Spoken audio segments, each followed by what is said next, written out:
Daily Bets and Analysis Thursday, August 28th. I have another early winner for you guys in this video, so stay tuned. Yesterday, the Mariners ended up winning a close game, but a W nonetheless. 3-1 on the week, guys, and 17-8 this month with over $30,000 profited. And today, we have another winner lined up. Now, before we start off today's analysis, guys, two big announcements. The first one, if you guys are growing, expanding, learning, share the show with a couple buddies that do the same thing. That's the only way I grow this channel. I don't run ads. I don't do none of that because I find that annoying when I'm watching a podcast or a video that ads pop up. So please share the show with a couple buddies that do the same thing. Second announcement before I start with the analysis, last 3 days to get the 7-day free trial. Last 3 days. If you want the place for this weekend, go ahead and get the 7-day free trial. You can cancel before the 7 days and not get charged one bit. Now, so you guys know, if you guys took advantage of the 30-day free pass that I was doing a month ago, you guys cannot get that 7-day free pass because a lot of you guys are messaging me, hey man, my pass got terminated, the 7-day free pass. Yes, because you just came from a 30-day free pass, bro. If 30 days wasn't enough, then that's it for you regarding the free passes, and take advantage of that because after next week, it's back to the sales packages and then these YouTube videos that I do a couple times a week for you guys. So get that, lock it in, because I have a $10,000 play for you guys this weekend in college football and MLB. So today's game, you got Cubs versus the San Francisco Giants, the one game that I'm looking at. You got Imanga versus Logan Webb.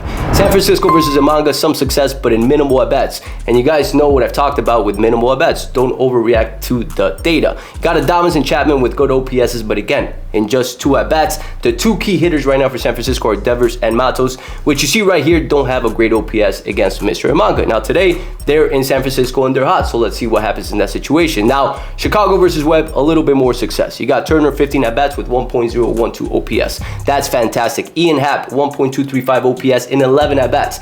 That's the type of at-bats and data that we want to factor in when we're looking at OPS. Not 2, not 3, right? So a little bit more success from the Cubbies when it comes to facing Mr. Logan Webb. Logan Webb, over the last 3 games, he has been pitching well and deep. 6 innings pitched over the last 3 games. The one game he had a little bit of a hiccup was versus the Padres, where he gave up 4 earned runs. Now, Logan Webb, a pitcher that performs much better at home than away, like majority of the pitchers that we talk about, and he pitches pretty well during day games, which today is a day game. Now we look at Imanga, stellar over the last 3 games as well, and pitching deep.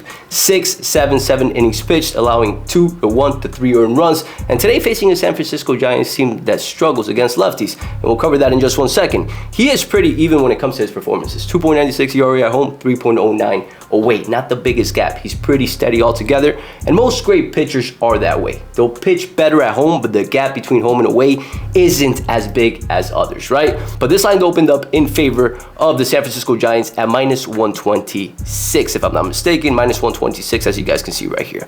Money and support right now is going to the Cubbies. A little bit more, and the line has adjusted. That's why I went down from minus 126 to minus 110. But they're attracting 66% of the bets and 80% of the handle right now. On the run line, 39% of the bets and 63% of the handle, signifying sharper action going to the Cubbies. Now, what do I see in this game? First and foremost, the Giants have won the last 2.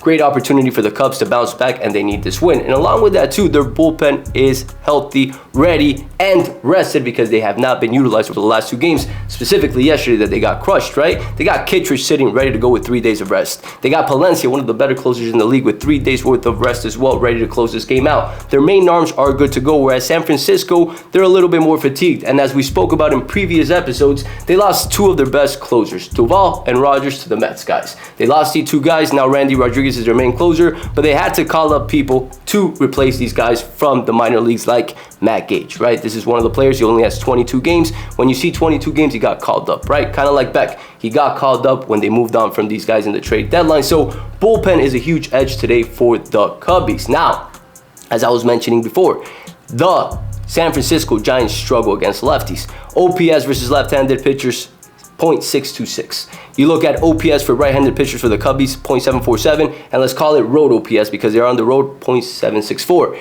The San Francisco Giants have struggled all season versus lefties. They have a 14-23 record against lefties, guys. And along with that too, Logan Webb, a pitcher that performs much better at home, he should have the props to go under compared to Imanga, right? But it's not. Right now, the Cubbies are projected to get more hits, and they're favored at over 7.5, minus 110. And when you look at the player props for earned runs, they have Imanga projected to do better in this game. Under 2.5, sitting at minus 160, compared to under 2.5 for Logan Webb at minus 155. Not the biggest guy, but considering Logan Webb pitches better at home, this is something that stood out to me quite a bit, team. So The game of the day is the Cubs. Here's the ticket. Just like yesterday, the game is ready. And remember, if you want Friday, Saturday, Sunday, lock in that 7-day free pass. I have two $10,000 plays for this weekend, which I haven't had in a long time. Last one I had was 3 weeks ago, I think it was, with the Marlins versus the Yankees, that I put $10,000 on that. Now this weekend presents a great opportunity. So lock that pass in, guys. Next video will be next week. Let's win the day, and I'll catch you guys next video.